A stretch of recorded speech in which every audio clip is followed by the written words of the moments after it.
الحمد لله نحمده ونستعينه ونستغفره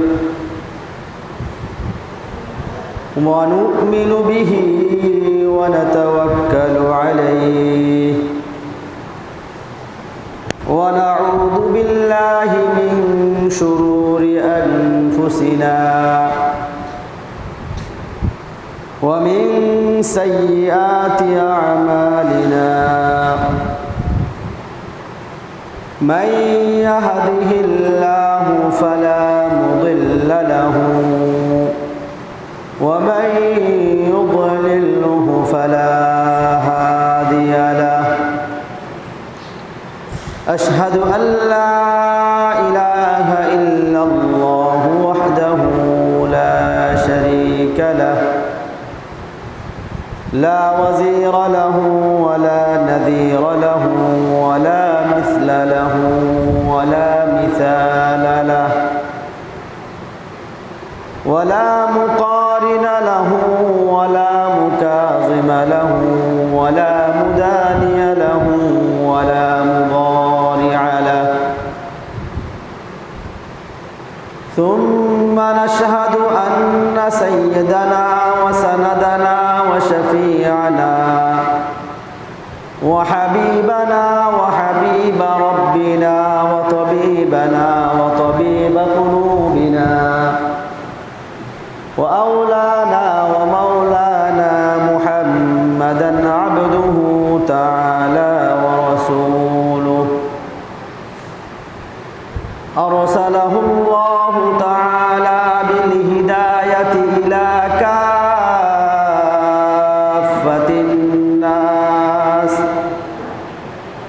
إلى كافة الناس بشيرا ونذيرا وداعيا إلى الله بإذنه وسراجا منيرا أما بعد فأعوذ بالله من الشيطان الرجيم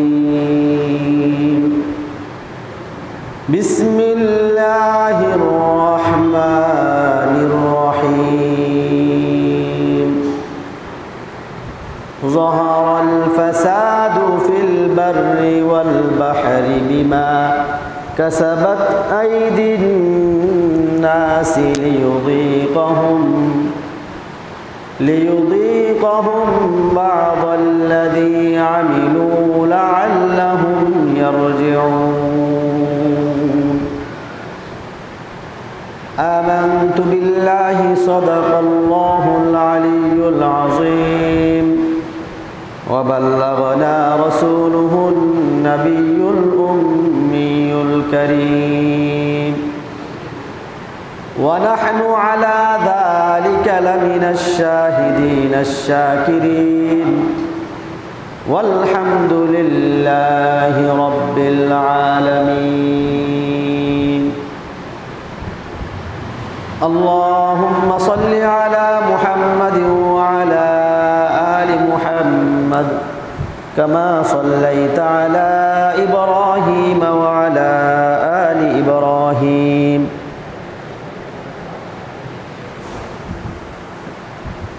اللهم بارك على محمد وعلى آل محمد كما باركت على إبراهيم وعلى آل إبراهيم إنك حميد مجيد الحمد لله الله جل جلاله عما نواله الشاهد الباري অসংখ্য গণিত শুকরিয়া ও কৃতজ্ঞতা আদায় করছি যে মহান মালিক খালিক কায়নাত রব্বুল জালাল আমাদেরকে দুনিয়ার সকল ব্যস্ততা থেকে মুক্ত করে তীব্র তাপদাহের মধ্যে প্রচণ্ড গরম উত্তপ্ত প্রখর রোদকে উপেক্ষা করে সালাতুল জুমা আদায়ের উদ্দেশ্যে মসজিদে আসার বসার কিছু সময় আলোচনা করার ও শোনার সুযোগও তৌফিক যে মহান মালিক করে দিয়েছেন অন্তঃস্থল থেকে তার শাহী দরবারে শুকরিয়া ও কৃতজ্ঞতা আদায় করে বলি আলহামদুলিল্লাহ। জুমা পূর্ব এই স্বল্প সময় আজ সমসাময়িক এবং মুসলিম উম্মার জন্য জরুরি কিছু বিষয় নিয়ে আলোচনা করব ইনশাআল্লাহ। সাধারণত সাবজেক্ট একটি হলে শিরোনাম থাকে, আমি সাধারণত এভাবেই আলোচনা করে থাকি, কিন্তু আজকে একাধিক বিষয় নিয়ে আলোচনা করতে হবে। তা আল্লাহ রাব্বুল আলামিনের পক্ষ থেকে তৌফিক প্রাপ্ত হলে আমরা সমকালীন বিষয়ে আমাদের করণীয় সম্পর্কে আলোকপাত করার চেষ্টা করব ইনশাআল্লাহ।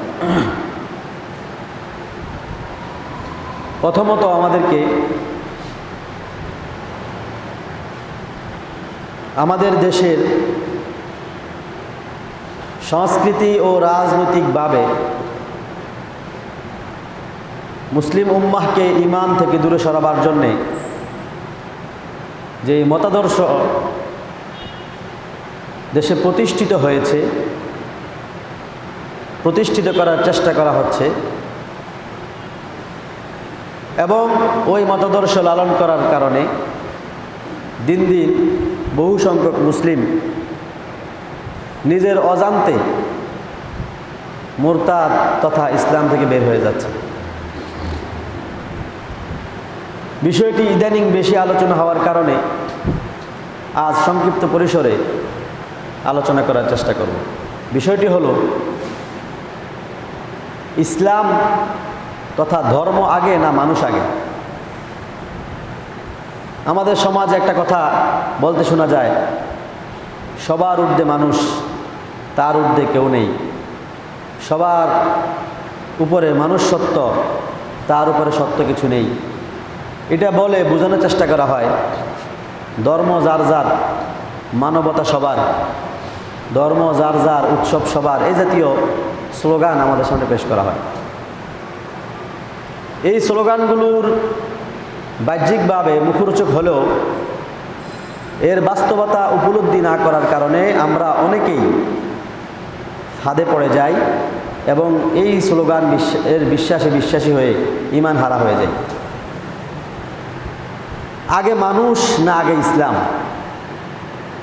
আমাদেরকে বোঝানো হয় যদি আপনি দাবি করি আমি একজন মানুষ, তাহলে আমার কমিউনিটি বড় হবে। সারা পৃথিবীতে 750 কোটি মানুষ আছে, আমরা সবাই তখন মানুষ পরিচয়ে এক প্ল্যাটফর্মে আসতে পারবো।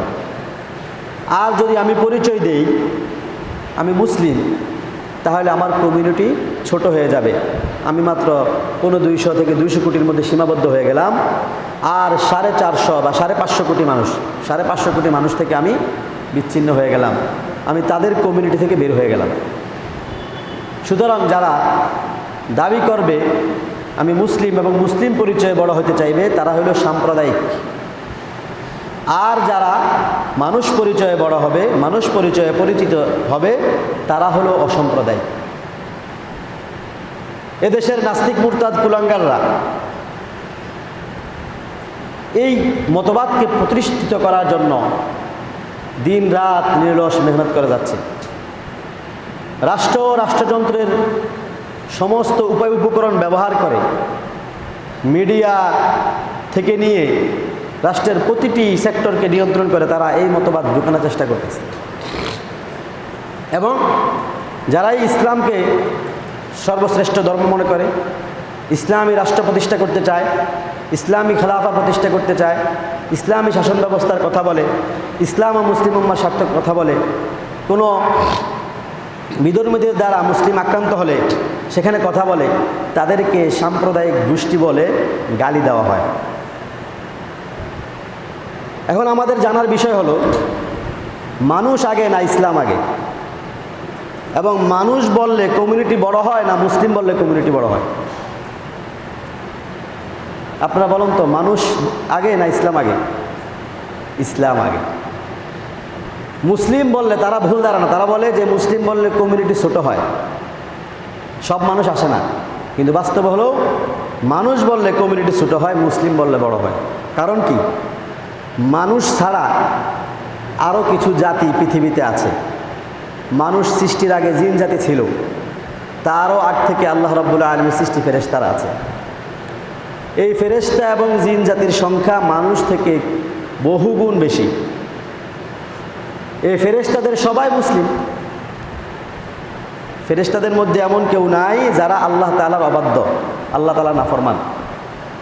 তো আমি যদি মুসলিম দাবি করি, তাহলে আমার কমিউনিটিতে এই 750 কোটি মানুষের চাইতে কয়েক গুণ বেশি, কত গুণ বেশি আল্লাহু আলাম, বহুগুণ বেশি ফেরেশতাদের দলে আমি যুক্ত হয়ে গেলাম। তাহলে আমার সংখ্যা কমলো না বাড়লো? বাড়লো। মানুষ বললে তো 750 কোটি ছিলাম, কিন্তু মুসলিম বলাতে ফেরেশতা এসে গেল। এরপরে যখন আমি জিন জাতির দিকে তাকাবো, জিন জাতির সংখ্যা মানুষের থেকে কমপক্ষে 10 গুণ বেশি, আরও বেশি। এর মধ্যে বহুগুণ মুসলমান রয়েছে। তো যখন আমি মুসলমান বলবো, আমার সাথে জিন মুসলমানরাও মুসলমান হিসাবে শামিল। তৃতীয়ত, আমি মানুষ বললে ফেরেশতা ও জিন জাতির বাহিরে যত নির্জীব প্রাণী আছে, যত জ্ঞানহীন প্রাণী আছে, পশু পাখি গাছপালা তলা তরলতা যা আছে, সব কিছু মানুষ বললে আমাদের সাথে যাবে না, মুসলিম বললে আসবে। কারণ এরা সবাই আল্লাহ তাআলার আনুগত্য করে। মুসলিম মানে কি? আত্মসমর্পণ করা, আল্লাহ তাআলার আনুগত্য করা। তো মানুষ ছাড়া ফেরেশতারা আল্লাহর আনুগত্য করে, তারা মুসলিম। মানুষ ছাড়া জিন জাতি আল্লাহর আনুগত্য করে, তারা মুসলিম। আর মানুষ ছাড়া যত মাখলুক আছে, সৃষ্টি আছে, 18,000 মতান্তরে 80,000 প্রাণী, তারাও আল্লাহর আনুগত্য করে, তারাও মুসলিম। আল্লাহ রাব্বুল আলামিন বলেন, ওয়া ইম মিন শাইইন ইল্লা ইউসাব্বিহু বিহামদিহি ওয়ালাকিন ইয়াফকাহুনা তাসবিহাহুম। আল্লাহ রাব্বুল আলামিন বলেন, জলে স্থলে যত ধরনের বস্তু আছে, যত ধরনের প্রাণী আছে, যত ধরনের নির্জীব বস্তু আছে, আমার সৃষ্টি করা যত প্রাণী আছে, সমস্ত প্রাণী আমি আল্লাহ রাব্বুল আলামিনের তাসবিহ পাঠ করে। ফেরেশতাদের মধ্যে একদল আছে যাদেরকে আল্লাহ রাব্বুল আলামিন আদেশ করেছেন, তারা সারা জীবন দণ্ডায়মান অবস্থায় আল্লাহ রাব্বুল আলামিনের ইবাদতে লিপ্ত। আর একদল আছে যাদেরকে আল্লাহ রাব্বুল আলামিন আদেশ করেছেন, সারা আজীবনের জন্য রুকু অবস্থায় আছে, আল্লাহ রাব্বুল আলামিনের সামনে রুকু করে ঝুঁকে আছে। আর একদল ফেরেশতা আছে যাদেরকে আল্লাহ রাব্বুল আলামিন আদেশ করেছেন, তারা আজীবন আল্লাহ রাব্বুল আলামিনের সিজদারত অবস্থায় আছে। এবং জ্ঞানহীন যে সমস্ত মাখলুক আছে, তাদের মধ্যে কিছু প্রাণী আছে সর্বদাই দণ্ডায়মান, কিছু বিষয় আছে সর্বদা দণ্ডায়মান থাকে। গাছগাছালি এগুলো সর্বদা দণ্ডায়মান অবস্থায় আল্লাহ রাব্বুল আলামিন আদেশ পালন করে। আল্লাহ রাব্বুল আলামিনের আদেশের বাইরে তারা এক চুলও হেলতে পারে না, এক চুলও লড়তে পারে না, নড়ে না। কিছু প্রাণী আছে যাদের আকৃতি হলো রুকুর মতো, যেমন গরু, মহিষ, ছাগল, এগুলোকে আল্লাহ রাব্বুল আলামিন আজীবন রুকু অবস্থায় সৃষ্টি করেছে। কিছু প্রাণী আছে সিজদারতের মতো, যেমন সাপ, বিচ্ছু ইত্যাদি। অর্থাৎ আল্লাহ রাব্বুল আলামিনের আদেশের বাইরে কোনো প্রাণী যায় না। তো আমি যদি নিজেকে মুসলিম দাবি করি, আমার সাথে 18,000 মাখলুকাত আসবে, আমার সাথে ফেরেশতা আসবে, আমার সাথে জিন জাতি আসবে। মুসলিম বললে কমিউনিটি বড় হয়, মানুষ বললে কি হয় না, বড় হয় না। তাহলে মুসলিম আগে না মানুষ আগে? মুসলিম আগে। মানুষ সৃষ্টি করার আগে জিন জাতি ছিল, তারা মুসলিম ছিল। মানুষ সৃষ্টি করার আগে ফেরেশতা ছিল, তারা মুসলিম। মানুষ সৃষ্টি করার আগে জগতের যত গাছগাছালি তরুলতা সৃষ্টি করা হয়েছে সব ছিল। গাছপালা এগুলো ছিল না? এরা কি? আল্লাহর আনুগত্যকারী। সুতরাং আমাদের 1 নম্বর পরিচয় আমরা মানুষ না, 1 নম্বর পরিচয় আমরা মুসলিম। আমরা আগে মুসলিম হয়েছি, তারপরে মানুষ। কথাটা কঠিন মনে হইতেছে না? আমাদের এই রূহকে যদি আল্লাহ তাআলা মানুষের শরীরে না ঢুকায়া কুকুরের শরীরে ঢুকাইতেন, ধরে নিলাম, জিনের শরীরে ঢুকাইতেন, ফেরেশতার শরীরে ঢুকাইতেন, তখন আমরা মুসলিমই হতাম। তাহলে মানুষ না হলেও মুসলিম হওয়ার কি আছে? সুযোগ আছে। তারা মনে করে, যারা এই দাবি করে যে আগে মানুষ পরে ধর্ম, আগে মানবতা পরে ইসলাম, আরে ইসলাম বাদ দিয়ে এখন নাউজুবিল্লাহ আগে মানবতার কথা বলি, তারা মূলত ভুলের মধ্যে আছে। তারা মনে করে যে মানুষ যদি নাই হইতা তুমি মুসলিম কেমন হইতা? আরে বাবা, মানুষ না হইয়া যদি আমি ফেরেশতা হইতাম আমি মুসলিম থাকতাম, মানুষ না হইয়া যদি আমি জিন হইতাম আমিও মুসলিম থাকতাম, মানুষ না হইয়া যদি আমি কুকুর থাকতাম, শুয়োর থাকতাম, শ্রীগাল থাকতাম, গরু থাকতাম, গাধা থাকতাম, তবু আমি মুসলিম থাকতাম। আমি মাছ, বিচ্ছু, সাপ, কুচ্চা যা আছে এগুলো হলেও আমি মুসলিম থাকতাম। সুতরাং মানুষ হওয়ার আগে আমি মুসলিম হয়েছি, তারপরে মানুষ হয়েছি। আল্লাহ রাব্বুল আলামিন মানুষ হিসাবে আমাদেরকে দুনিয়াতে প্রেরণ করার আগে আমাদের রূহ সৃষ্টি করেছেন। ওই রূহকে তো আল্লাহ রাব্বুল আলামিন রূহ থেকে কি নিয়েছেন? অঙ্গীকার নিয়েছেন। আল্লাহ রাব্বুল আলামিনের রুবুবিয়তের স্বীকারোক্তি নিয়েছেন। আলাস্তু বিরাব্বিকুম ক্বালু বালা, আমি কি তোমাদের রব নই? আমরা সবাই সমুচ্চর উত্তর দিয়েছি, হ্যাঁ আমরা আপনার রব। সে যে আল্লাহকে রব হিসাবে স্বীকার করেছে, আমাদের এই শরীর তো তখন ছিল না, আমাদের রূহ ছিল। তো আল্লাহকে রব হিসাবে মেনে নিয়ে মুসলিম হওয়ার পরে এই রূহকে যদি আল্লাহ তাআলা জিনের শরীরে ঢুকাতেন, তাহলে আমি মুসলিম হওয়ার পরে জিন হইতাম। মুসলিম তো হয়েই গেছি আল্লাহকে স্বীকারোক্তি দেওয়ার মাধ্যমে। আমি মুসলিম হওয়ার পরে আমার শরীরকে, আমার রূহকে ফেরেশতা মানুষের আকৃতি দেওয়ার কারণে আমি মুসলিম হওয়ার পরে মানুষ হয়েছি।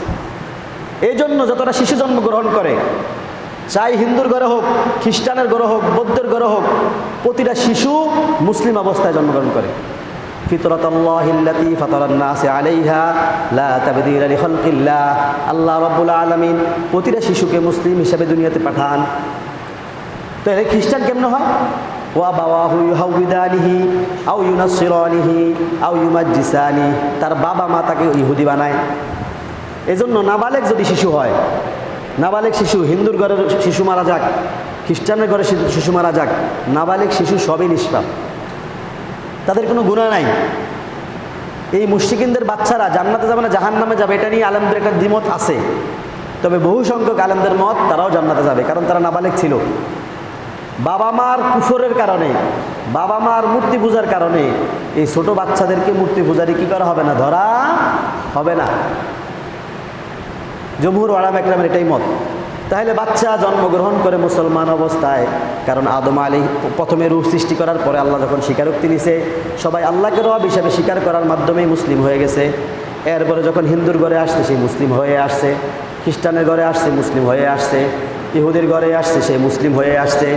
ওয়া আবাওয়াহু ইউহাউদানিহি আও ইউনাসসিরানিহি আও ইউমাজ্জিসানিহি, তার পিতামাতা হয়তো তাকে ইহুদি বানায়, পিতামাতা হয়তো খ্রিস্টান বানায়, পিতামাতা অথবা নাসারা বানায়।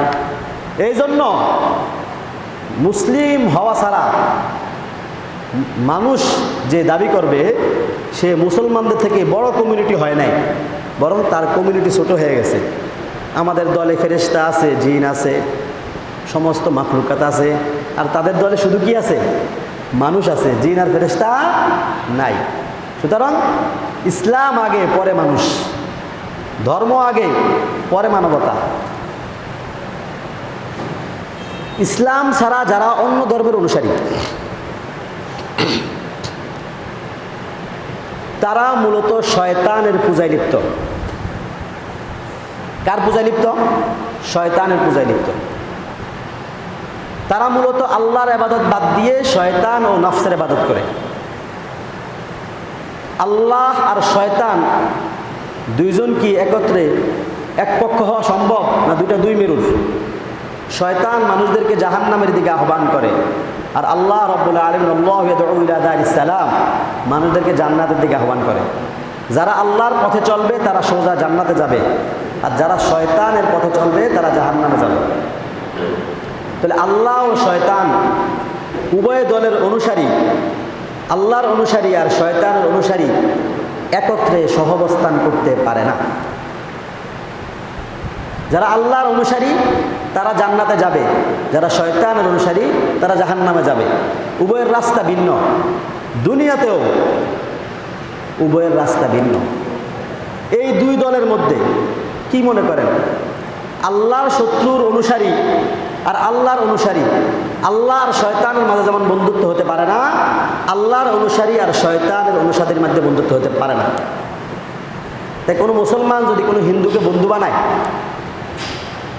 কোনো মুসলিম মেয়ে যদি কোনো হিন্দু ছেলের সাথে প্রেম করে, সোশ্যাল মিডিয়া যারা চালাচ্ছেন ইদানিং, তো আমি তো অনেক আগে বলে আসতেছি, ফরিদপুরে ঘটনা ঘটলো, অনেকে জানেন, আমি সেদিকে যাব না, কিন্তু প্রতিনিয়ত সংবাদ আসতেছে যে অমুক মুসলমান মেয়ে হিন্দু ছেলের প্রেমে পড়ে হিন্দু হয়ে গেছে। গতকালকের নিউজ, বাংলাদেশ প্রতিদিন সে অনেক নিউজে এসেছে যে সেই বাগেরহাটের এক মেয়ে যশোরের এক ছেলের প্রেমে পড়ে নাম পরিবর্তন করে মিতু কর্মকার নাম দিয়ে হিন্দু হয়ে গেছে। পরবর্তীতে ওই ছেলে তাকে দর্শন করে হত্যা করে ফেলে রাখছে। নিউজ আসছে, দেখেন গতকালকের পত্রিকা। এভাবে মুসলমান হিন্দুরা তো আমি আগেও বলছি লাভ জিহাদ শুরু করছে, তারা মুসলমান মেয়েদেরকে প্রেমের ফাঁদে ফেলে ফেলে তারা এইদিকে আগাচ্ছে। এবং যে সমস্ত মুসলমান মেয়েরা তাদের ফাঁদে পড়ছে এদের মধ্যে মহিলা মাদ্রাসা ছাত্রীরাও আছে। মহিলা মাদ্রাসা ছাত্রী যাদেরকে বাবা মা অনেক দিনদার হওয়ার কারণেই দুনিয়ার সব কিছু বিসর্জন দিয়ে আলেমা বানানোর জন্য মাদ্রাসায় দিছে, তারাও এই ফাঁদে পড়তেছে। তাহলে মনে রাখেন, যে মেয়ে বা যেই ছেলে ধর্ম ত্যাগ করে বা কোনো হিন্দু মেয়ে কোনো হিন্দু ছেলের সাথে প্রেম করলো, প্রেম করার আগেই তার ঈমান চলে গেছে। তার মেমোরিতে কীভাবে আসলো? সে আল্লাহর অনুসারী, সে জান্নাতের পথের পথিক, আর এটা হলো আল্লাহর দুশ্মনের অনুসারী। তার সাথে এর বন্ধুত্ব কেমনে হবে? হিন্দু খ্রিস্টান বৌদ্ধদের সাথে আমাদের লেনদেন হবে, বাহ্যিক আচার আচরণ হবে এবং তাদের সাথে আমরা ভালো ব্যবহার করব যাতে করে তাদেরকে আমরা দ্বীনের পথে ফিরে আনতে পারি, এই মানসিকতা নিয়ে। কিন্তু তারা তাদের অবস্থানে অটল থাকুক, এটা মানসিকতা রেখে তার সাথে আমি বন্ধুত্ব করলাম, তার সুখে সুখী হলাম, তার দুঃখে দুঃখী হলাম, তার ব্যথায় ব্যথিত হলাম এবং তার জন্য অন্তরে একটা ভালোবাসা তৈরি হয়ে গেল। সে অন্যায় করলো, কারণ মানুষ যাকে ভালোবাসে তার অন্যায়কে অন্যায় হিসেবে দেখে না।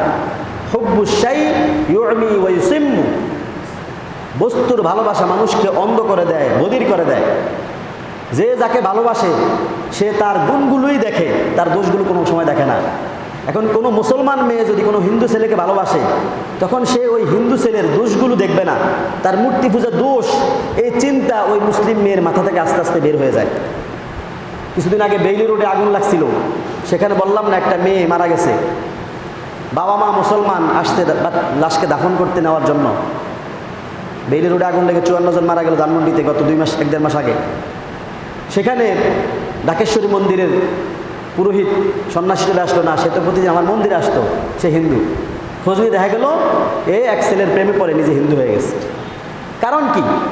ওই প্রেমকে নর্মালাইজেশন করতে করতে করতে করতে এখন আবার হিন্দু মুসলিমের সহাবস্থান, ইসলাম আর হিন্দু যে ভিন্ন ধর্ম, দুটা ভিন্ন জাতি, এটা দূর করে দেওয়া হয়। আমাদেরকে বোঝানো হয় যারা ইসলাম আর হিন্দুদের মধ্যে ডিভাইড করে, খ্রিস্টান আর মুসলমানের মধ্যে ডিভাইড করে, তারা হলো সাম্প্রদায়িক জাতি, তারা ছোট মানসিকতার জাতি, তারা নিম্ন মানসিকতার জাতি।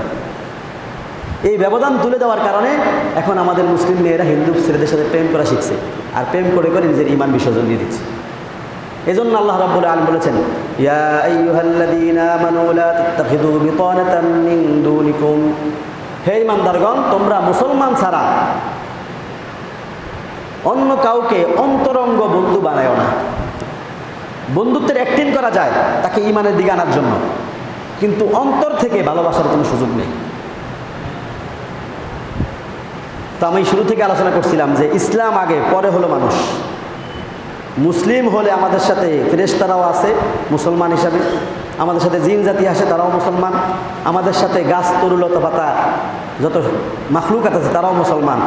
আমি যদি নিজের পরিচয় দিই মুসলিম হিসাবে, তাহলে আমি হলাম বড় কমিউনিটির সদস্য, আমার দলে লোক বেশি। আর যদি আমি নিজেকে প্রথম পরিচয় মানুষ দেই, তাহলে আমি হলাম সংখ্যালঘু, আমি হলাম ছোট মানসিকতার লোক। কিন্তু এই সমস্ত নাস্তিক মুরতাদরা এটা বুঝে না, তারা বুঝে উল্টাটা। তারা বলে মানুষ হইলে নাকি কমিউনিটি বড় হয়, আর মুসলিম পরিচয় দিলে নাকি ছোট। এই জন্যই মানুষ পরিচয়ে বড় হওয়া যাবে না, মুসলিম পরিচয়ে বড় হতে হবে। মানুষ হওয়ার আগে আমি মুসলিম।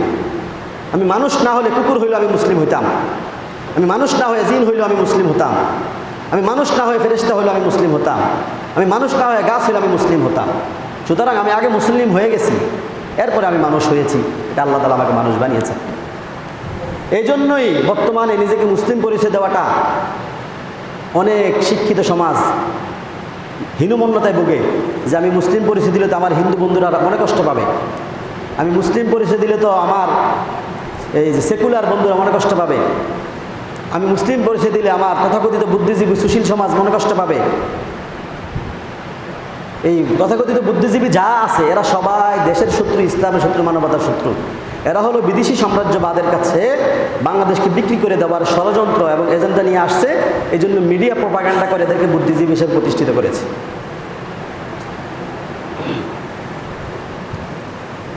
এই জন্য আল্লাহ রাব্বুল আলামিন বলেন, ওয়ামান আহসানু কাওলাম মিম্মান দাআ ইলাল্লাহি ওয়া আমিলা সালিহান ওয়া ক্বালা ইন্নানি মিনাল মুসলিমিন। ওই ব্যক্তির কথার চেয়ে কার কথা উত্তম হতে পারে যে ব্যক্তি মানুষদেরকে আল্লাহর পথে আহ্বান করে, ওয়া আমিলা সালিহা, নেক আমল করে, ওয়া ক্বালা ইন্নানি মিনাল মুসলিমিন, আর নিজের পরিচয় দেয়, মানুষ এই পরিচয় দেয় না, নিজের পরিচয় দেয় আমি মুসলিম। নিজের কি পরিচয় দেয়? মুসলিম পরিচয় দেয়। কারণ মুসলিম পরিচয় আগে, পরে আমি মানুষ হয়েছি, আমি আগে মুসলিম। কথাটা কি বুঝাইতে পারছি আপনাদেরকে? প্রথমে আমরা কী করি, আমি যদি সৌদি আরব যাই, জিজ্ঞেস করলে আমি বলি আমি বাংলাদেশের নাগরিক। বাংলাদেশের ঢাকা গেলে আমি বলি আমি নোয়াখালীর। নোয়াখালী মাইজি থাকলে আমি বলি আমি সুবর্ণচরের, সদরের, কবিরহাটের। মানে আমরা আমাদের যে এলাকায় আছি সেই এলাকা থেকে তুলনামূলক বড় পরিচয়টা দিই। বাইরে গেলে আমার বড় পরিচয় আমি বাংলাদেশি, ঢাকা গেলে আমার বড় পরিচয় আমি নোয়াখালীর, মাইজি থাকলে আমার বড় পরিচয় আমি সুবর্ণচরের, সুবর্ণচরে থাকলে আমার বড় পরিচয় আমি চর জুবলি বা চর বাটা, ওদিকে আছে বিভিন্ন এলাকায়। এই যে বড় পরিচয়টা দেওয়া হয়, তো এখন নাস্তিকরা আমাদেরকে শিখাচ্ছে যে আমাদের বড় পরিচয় আমরা মানুষ, তাই কোথাও গেলে নিজের পরিচয় দিতে হবে যে আমি মানুষ, তাহলে আমি সবাই আমার সাথে চলে আসলো। কিন্তু না, আল্লাহ বলেন এই পরিচয় যে দিবে সে উত্তম নয়, সে প্রকৃত মুসলমান নয়। বরং আমাদের বড় পরিচয় আমি মুসলমান। মুসলমান হওয়ার পরে গিয়ে আমি মানুষ হয়েছি। কারণ আল্লাহর মাখলুক যা আছে 18,000 বা 80,000 মাখলুক সবাই মুসলমান। জিন জাতি সবাই মুসলমান, ফেরেশতারা সবাই মুসলমান, এরা সবাই মুসলমান, আমরা তাদের অন্তর্ভুক্ত। আমাদের মধ্যে থেকে কিছু লোক, মানুষের মধ্যে থেকে কিছু লোক গোমরা হয়ে নাস্তিক হয়ে গেছে, মুরতাদ হয়ে গেছে। তো এই জন্য নিজের আকীদা শুদ্ধ করতে হবে যে আমি সবার আগে মুসলিম। তাই আমরা স্লোগান দিব, বর্ণ রং যার যার, ইসলাম সবার। ভাষা যার যার, ইসলাম সবার। নেতা যার যার, ইসলাম সবার। দেশ যার যার, ইসলাম সবার। ধর্ম যার যার, উৎসব সবার। এটা ভুয়া স্লোগান। সকল মানুষের জন্য একমাত্র ধর্ম হলো ইসলাম। এই বিশ্বাস যদি মজবুত না হয়, আপনার ঈমান থাকবে না। আমরা অনেকে বাই চয়েস মুসলমান নয়, বাই চান্স মুসলমান। বাই চয়েস না বাই চান্স? বাই চান্স যে মুসলমান, সেটাই মুসলমান হতে পারে না। আল্লাহ তাআলা আমাকে মুসলমানের ঘরে পাঠাইছেন, এই জন্য আমি মুসলিম। বাই চান্স হয়ে গেছে। যেমন অনেকে আছে বাংলাদেশে থাকে, সারাদিন দেশের পরিবেশকে গালি দেয়, এটা গালি দেয়। মূলত এরা বাই চান্স বাংলাদেশি। এরা যদি জন্মগ্রহণ করতো ইন্ডিয়াতে, তাহলে তারা ইন্ডিয়ায় থাকতো। মানে পছন্দ করে বাংলাদেশকে চয়েস করছে এমন না। কিছু লোক আছে যারা বাই চয়েস বাংলাদেশি। 47-এ যখন ভারত ভাগ হয়েছে, অনেক মুসলমান নিজের ঈমান বাঁচানোর জন্য ভারত থেকে হিজরত করে পশ্চিম পাকিস্তানে গেছে, অনেকে পূর্ব পাকিস্তানে আসছে। এরা বাই চান্স বাংলাদেশি না, এরা বাই চয়েস বাংলাদেশি। তারা বাহিরে ছিল, তাদের পূর্বসূরীরা চয়েস করে বাংলাদেশকে নির্বাচন করছে মুসলিম সংখ্যাগরিষ্ঠ রাষ্ট্র হিসাবে। আর আমরা যারা আমাদের বাপদাদারা এই অঞ্চলেই বড় হয়েছে, জন্মগ্রহণ করছে, আমরা বাই চান্স বাংলাদেশি। এই জন্য দেখা যায় অনেক মানুষ কোনো সুযোগে বিদেশ যাইতে পারলে দেশকে পুরা ভুলে যায়, আমেরিকা যাইতে পারলে ভুলে যায়। কারণ এরা বাংলাদেশকে চয়েস করে নাই, বাই চান্স হয়ে গেছে বিদায় মেনে নিচ্ছে। তো আমরাও ইসলামকে একমাত্র সঠিক ধর্ম হিসাবে চয়েস করে মুসলিম হিসাবে ধর্ম পালন করছি, নাকি বাই চান্স আমরা বাবা মার ঘরে জন্মগ্রহণ করলাম, তাই আমার একটা আইডেন্টিটি আছে মুসলিম, আর এই জন্য মুসলিম পরিচয় দিই। যেমন আমাদের দেশে একসময় জমিদার প্রথা ছিল, তাদেরকে ইংরেজরা বহু জায়গা জমি দিছে। কিন্তু এখনও আমাদের দেশে শত শত জমিদার বাড়ি আছে কিনা, জমিদার বংশ আছে না? কিন্তু সেই জমিদারদের কাছে কি জমি আছে? কিন্তু তবুও তারা বংশীয় জমিদার। অনেক নবাব আছে, এখন আর তাদের নবাবগিরি নাই, কিন্তু বংশীয় নবাব। অনেক হাওলাদার আছে, ভুইয়া আছে, এগুলো ইংরেজদের দেওয়া এক একটা শিরোনাম। যারা ভুইয়া বংশের বড় বড় বংশ নিয়ে গর্ব করেন, চৌধুরী বংশ, এই চৌধুরী, জমিদার, ভুইয়া, হাওলাদার, এরা সবাই, এদের পূর্বসূরীরা দেশ জাতির শত্রু ছিল। মাফ করবেন, ইতিহাস পড়েন। এই আপনার দাদা পাপ করছে, আপনাকে পাপী বলি না, কিন্তু এটা নিয়ে আপনার গর্ব করার কিছু নাই। এরা আপনার পূর্বসূরীরা দেশের স্বাধীনতার বিরুদ্ধে থেকে ইংরেজদের থেকে সুবিধা ভোগ করার কারণে জমিদার হয়েছে, ইংরেজদের থেকে সুবিধা ভোগ করার কারণে চৌধুরী হয়েছে, ইংরেজদের থেকে সুবিধা ভোগ করার কারণে তারা ভুইয়া হয়েছে, হাওলাদার হয়েছে। তাই আপনার রক্তে গাদ্দারির রক্ত আছে, সুতরাং কিন্তু নিজেকে চৌধুরী, ভুইয়া, হাওলাদার, জমিদার, তফাদার বলে বলে গর্ব করার সুযোগ নেই। আমরাও এই ধরনের বংশের সন্তান। আমাদের পূর্বশরীরাও ইংরেজদের দালালি করছে। আমার তার মানে আমাদের দেশের না হলে এত বছর ইংরেজরা কেমনে স্বাধীনতা করতো, এজন্য কেউ মনে কষ্ট নিয়েন না। আমরাও আমাদের পূর্বশরীর চৌধুরী বংশ, পরবর্তীতে আসছে জিলাদার। ইংরেজ আমলে আমার পরদাদা কি ছিল, জেলার দায়িত্বশীল ছিল, তাকে বলা হতো জিলাদার। তো কি বলতেছিলাম, যে জমিদার বংশ আছে ঠিক, কিন্তু জমিদারি নাই। হাওলাদার বংশ আছে কিন্তু হাওলাদারি নাই, এটা বংশীয় এখন লকআপ হয়ে গেছে, বংশীয় উপাধি। ঠিক তেমনি ভাবে বংশীয়ভাবে আমরা আমাদের পরিচয় মুসলিম, আমাদের আইডেন্টি মুসলিম, কিন্তু প্রকৃত ইসলাম আমাদের মধ্যে আছে কিনা এটা যাচাই করার বিষয়। যদি আমি একমাত্র ইসলামকেই দ্বীন হিসাবে গ্রহণ না করি, সব ধর্মকে ভ্রান্ত বিশ্বাস না করি, ইসলামকে দ্বীন হিসাবে যদি আমার চয়েস যদি না থাকে, তাহলে আমি বাই চান্স মুসলমান, বাই চয়েস মুসলমান না, আমি নামদারি মুসলমান, বংশীয় মুসলমান, পারিবারিক সূত্রে মুসলমান, নামকে অস্তে মুসলমান, বাস্তবে অর্থে আমি মুসলমান নই। এই নামদারি মুসলমান, নামের মুসলমান, টাইটেলের মুসলমান এর সংখ্যা বেড়ে যাওয়ার কারণে তারা বলে ধর্ম যার যার, উৎসব সবার। তারা বলে মানুষ সব আগে, ইসলাম পরে। আল্লাহু আকবার। তো এই জন্য আমাদেরকে প্রথমে আমাদের আকীদা শুদ্ধ করতে হবে। আল্লাহ রাব্বুল আলামিন মানুষ সৃষ্টিরও শত বছর আগে, মানুষ সৃষ্টিরও বহু আগে ফেরেশতা সৃষ্টি করেছেন, তার আগ থেকেই ইসলামকে নির্ধারণ করেছেন। সুতরাং মানুষ সৃষ্টির কোটি, মিলিয়ন, বিলিয়ন বছর আগ থেকে মুসলিমরা আছে। যখন কোনো মানুষ ছিল না তখনও মুসলিমরা ছিল জিনদের মধ্যে। যখন কোনো জিন ছিল না তখনও মুসলিম জাতি ছিল ফেরেশতাদের মধ্যে। যখন কোনো ফেরেশতা ছিল না তখনও মুসলিম ছিল আল্লাহ তাআলার মাখলুকের মধ্যে। মুসলিম মানে আল্লাহর আনুগত্যকারী, মুসলিম মানে আত্মসমর্পণকারী। ওয়া ইম মিন শাইইন ইল্লা ইউসাব্বিহু বিহামদিহি ওয়ালাকিন লা তাফকাহুনা তাসবিহাহুম। যত গাছপালা, তরুলতা, বৃক্ষ, পাহাড়, পর্বত, নদী, নালা যা কিছু আছে, বাতাস, হাওয়া, আগুন, সব কিছু আল্লাহর ইবাদত করে, আল্লাহর আনুগত্য করে, আল্লাহকে মেনে চলে, সবাই মুসলমান। কিন্তু আমরা তাদের ইবাদত বুঝি না, তাদের তাসবিহ বুঝি না, তাদের দোয়া দুরূদ আমরা বুঝি না। তাহলে ইসলাম আগে, মুসলিম পরিচয় সবার আগে। এরপরে মুসলিম পরিচয় হওয়ার পরে কেউ মুসলিম হয়ে জিন, জিন মুসলমান।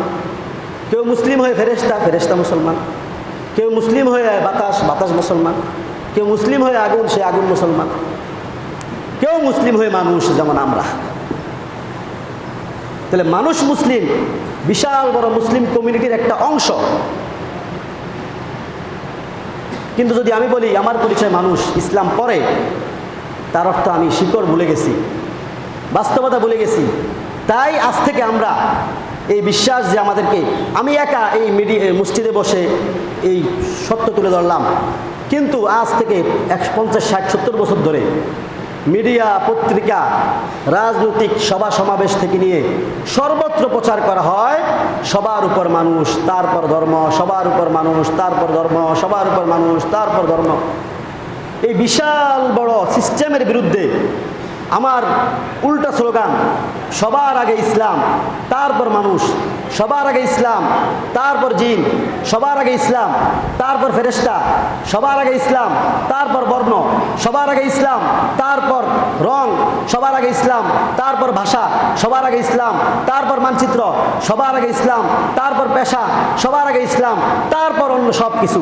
এই স্লোগানটা হচ্ছে যেমনিভাবে ইব্রাহিম আলাইহিস সালাতু ওয়াস সালাম একা পুরো কওমের বিরুদ্ধে, পুরো সিস্টেমের বিরুদ্ধে, যারা সবাই অগ্নি পূজায়, মূর্তি পূজায়, চন্দ্র পূজায়, সূর্য পূজায় লিপ্ত ছিল, তাদের বিরুদ্ধে স্লোগান দেওয়ার মতো। যেমনিভাবে রাসূলুল্লাহ সাল্লাল্লাহু আলাইহি ওয়াসাল্লাম মক্কায় এসেছিলেন, একজন মুসলমান ছিল না, পুরো মুশরিক জাতির বিরুদ্ধে, পুরো সিস্টেমের বিরুদ্ধে একটা স্লোগান দেওয়া। এই জন্য এই সময়ে এসে সবচেয়ে বড় চ্যালেঞ্জ ঈমান বাঁচানো। আমরা আগে বলেছিলাম যে এখনকার যুগে মানুষ নামাজ কম পড়ে, এটা সংকট না। নামাজ আগের যুগে অবহেলা করতো মানুষ। লক্ষ লক্ষ মানুষ রোজা রাখে না। রমজান মাসে অনেক হোটেল ব্যবসায়ীরা পর্দা লাগিয়ে খাবারের ব্যবস্থা করে, রোজা রাখে না, এটা বড় সংকট না। অনেক মানুষ যাকাত ফরজ হওয়া সত্ত্বেও যাকাত আদায় করে না, এটাও অনেক বড় সংকট না? বড় সংকট হলো কোটি কোটি মানুষ, মিলিয়ন কোটি মানুষ মুসলমান বংশীয় পরিচয়ে, বাই চান্স মুসলমান, কিন্তু বাই চয়েস মুসলমান নয়। সে একমাত্র ইসলামকে সঠিক ধর্ম হিসেবে বিশ্বাস করে না।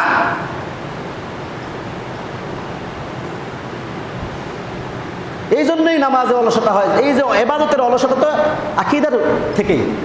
আমার আকীদা যেহেতু মজবুত না, তাই ইবাদত আমার থেকে আসে না। যাই হোক, এজন্য আল্লাহ তাআলা বলেছেন, এটা এমনি বলেন নাই, ওয়াকালা ইন্নানি মিনাল মুসলিমিন। এমন একটা সময় আসবে যখন নিজেকে মুসলিম পরিচয় দিতে মানুষ হীনমন্যতায় ভুগবে। তো ওই সময় যে ব্যক্তি নিজের পরিচয় দিবে আমি মানুষ পরে আগে মুসলমান, সে হলো শ্রেষ্ঠ ব্যক্তি, সে হলো প্রকৃত ইমানদার। আর সারা দেশের সমস্ত ব্যক্তি বুঝাবে, না তুমি আগে মানুষ হইছো, পরে না ধর্ম গ্রহণ করছে ইসলাম, আরেকজন মানুষ হয়ে হিন্দু ধর্ম গ্রহণ করছে। তারা বুঝাবে এটা। তার বিপরীতে আমি দাবি করতে হবে, না আমি মানুষ পরে আগে মুসলিম। মুসলিম হয়েছি, আল্লাহ যদি আমার রূহকে জিনের শরীরে দিত, আমি জিন মুসলমান হইতাম। আমার রূহকে যদি ফেরেশতাদের শরীরে দিত, আমি ফেরেশতা মুসলিম থাকতাম। আমার রূহকে আল্লাহ মানুষের শরীরে দিয়েছে দেখে আমি মানুষ মুসলিম হয়েছি। আমি আগে মুসলিম, পরে মানুষ। আমার এক নম্বর পরিচয় আমি মুসলিম। আল্লাহ তাআলা আমাদেরকে এই আকীদার উপর অটল অবিচল থাকার তৌফিক দান করুন। সবাই বলি আল্লাহুম্মা আমিন। দ্বিতীয় কথা হলো, প্রচণ্ড গরম, জলবায়ু পরিবর্তন হচ্ছে। আমাদের দেশে আগে এত গরম ছিল না। দিন দিন জলবায়ু এত বেশি পরিবর্তন হচ্ছে, বিজ্ঞানীদের কথা যে একটা সময় পৃথিবী বসবাসের অনুপযোগী হয়ে যাবে। পৃথিবীর অনেক অঞ্চলে এত গরম হবে যে সেখানে প্রাণী আর বেঁচে থাকতে পারবে না। এখনও যে সমস্ত অঞ্চলে 44-45 ডিগ্রি গরম চলে, যেমন ভারতের উত্তর প্রদেশে আমরা যখন ট্রেনে সফর করতাম, গরমের দিনে ট্রেনের জানালা সব বন্ধ করা লাগতো। কারণ ট্রেনের যে বাতাস লাগতো গায়ে, ওই বাতাস গায়ে লাগলে আগুনের পুলকি লাগলে যেমন গরম লাগে তেমন গরম লাগতো। ভিতরে যতই গরম থাকুক না কেন, বাতাসের গরমটা আরও কি ছিল, বেশি ছিল। তো আমাদের দেশেও এখন বাতাস গরম হয়ে যাচ্ছে। এই যে ফ্যান চলতেছে, তারপরে দেখা যায় বাতাস গরম। বাতাস গরম হওয়ার কারণ কি? বাতাস পানি যখন গ্রহণ করে, বাষ্প যখন হয় পানিতে, পানি বাষ্প হয় বাতাসে, তখন বাতাসটা ঠান্ডা থাকে। কিন্তু পানির পরিমাণ যখন কমে যায়, আমরা লক্ষ লক্ষ ভবন বানাইছি, আমাদের দেশে পানি শূন্যতা দেখা দিচ্ছে। পানি শূন্যতা দেখা যাওয়ার অনেক কারণ। ভারতের ফারাক্কা বাঁধ, তিস্তা বাঁধ, এর কারণে আমাদের নদীগুলো মরে গেছে। যমুনা সেতু, পদ্মা সেতু, ব্রিজ নির্মাণের কারণে নদীগুলো মরে গেছে। পানির স্বাভাবিক চলাচল বন্ধ হয়ে যাওয়ার কারণে যমুনের উপরে বাগে পানি নেই, যার কারণে বাতাস কি হয় না, বাষ্প হয়ে বাতাস ঠান্ডা হচ্ছে না। আপনি দেখবেন সবচেয়ে বেশি গরম পড়তেছে চুয়াডাঙ্গা, ঝিনাইদহ, যশোর। ফারাক্কা বাঁধের কারণে ওই সমস্ত অঞ্চলের নদীগুলো সব মারা যাওয়ার কারণে এই এলাকাটা উত্তপ্ত হয়ে গেছে। এবং আমাদের নিজেদের ন্যাচারাল অনেক অপকর্ম আছে, যেগুলোর কারণেও আমাদের এই জলবায়ু পরিবর্তন। এবং এই সিস্টেম ঠেকানো যাবে না। আমরা মনে করি পৃথিবী উন্নত হচ্ছে, কিন্তু উন্নত করতে করতে আমরা পৃথিবীকে ধ্বংস করে দিচ্ছি। ভবন আরও বানাইতে থাকেন, ব্রিজ আরও বানাইতে থাকেন, কিন্তু যখন নদীকে মেরে ব্রিজ বানাইলেন, তখন দেশ উত্তপ্ত হয়ে যাবে, তখন আর ওই ব্রিজে থাকা যাবে না, ওখানে মানুষই বাঁচার কি থাকবে না। এই জন্য শুধু জায়গায় জায়গায় ভবন বানাইলাম, ব্রিজ বানাইলাম, গাছ কেটে কেটে রোড বানাইলাম, আর মনে করলাম উন্নতি হয়ে গেছে। বিষয়টা এমন না। আল্লাহ তাআলা যে প্রাকৃতিক দ্বারা সৃষ্টি করছেন, যেখানে যেখানে নদী আছে সেই নদী রেখে নদীর উপর দিয়ে উন্নত রাষ্ট্রে দেখা যায় ভাসমান সেতু বানায়। এতে করে নদী মরে না। প্রয়োজনে লঞ্চ ব্যবস্থা এবং এই নদী পথে যে যাতায়াত ব্যবস্থা, সেটাকে উন্নতি করা হোক। খালগুলো কেটে আগের যুগে যেভাবে নৌকা যুগে মালামাল হতো, এটাকে উন্নতি করা হোক। তাহলে প্রাকৃতিক রূপ ঠিক থাকবে, মানে যেই আমাদের যে পানি সংকট সেটা দূর হবে, বাতাসে গতিতে থাকবে, আমাদের সব কিছু ঠিক থাকবে। এখন উন্নতি করা হচ্ছে, যেখানে সেখানে নদী বন্ধ করে দেওয়া হচ্ছে, খাল মেরে দেওয়া হচ্ছে, তারপরে গাছ কেটে ফেলা হচ্ছে, ব্রিজ করা হচ্ছে। ওদিক থেকে ইন্ডিয়ার বাঁধগুলো তো আছেই। সব মিলিয়ে এই পরিবর্তন। পাশাপাশি আমাদের গুনাহ তো আছেই। যহারাল ফাসাদু ফিল বাররি ওয়াল বাহরি বিমা কাসাবাত আইদিন নাস। যাই হোক, সময় শেষ। সার কথা হলো গরমের তীব্রতা কমার কোনো সম্ভাবনা নাই। আমরা একমাত্র আল্লাহর রহমতে যদি আল্লাহর কাছ থেকে দোয়া করে বৃষ্টি আনাতে পারি এবং বেশি বেশি কান্নাকাটি করতে পারি, তাহলেই পরিবর্তন হবে। না হলে এই বছর যেমন গরম, আগামীতে আরও বাড়বে, এরপরে আরও বাড়বে। কারণ যত দিন যায় নদী তত মরতেছে, বৃষ্টির পরিমাণ তত কমতেছে, গাছের সংখ্যা কমতেছে, বিল্ডিংয়ের সংখ্যা বাড়তেছে, রোড গার্ডের সংখ্যা বাড়তেছে এবং পানি ইয়েতে বাড়তেছে। বৈজ্ঞানিকরা তো বলেনি, বিভিন্ন গবেষকরা, যে আগামী তৃতীয় বিশ্বযুদ্ধ হবে খাবারের পানি, বিশুদ্ধ খাবারের পানির, যেই পানির নিচে খাবারের পানি মজুদ আছে, এটার নিয়ন্ত্রণকে নিয়ে। এতদিন তো যুদ্ধ হয়েছে তেলকে নিয়ে, কেন্দ্র করে, গ্যাসকে কেন্দ্র করে। আগামীতে যুদ্ধ হবে পানি সংকটের কারণে, পানিকে কেন্দ্র করে। আল্লাহ তাআলা আমাদেরকে বিষয়টি বোঝার এবং আল্লাহর আযাব থেকে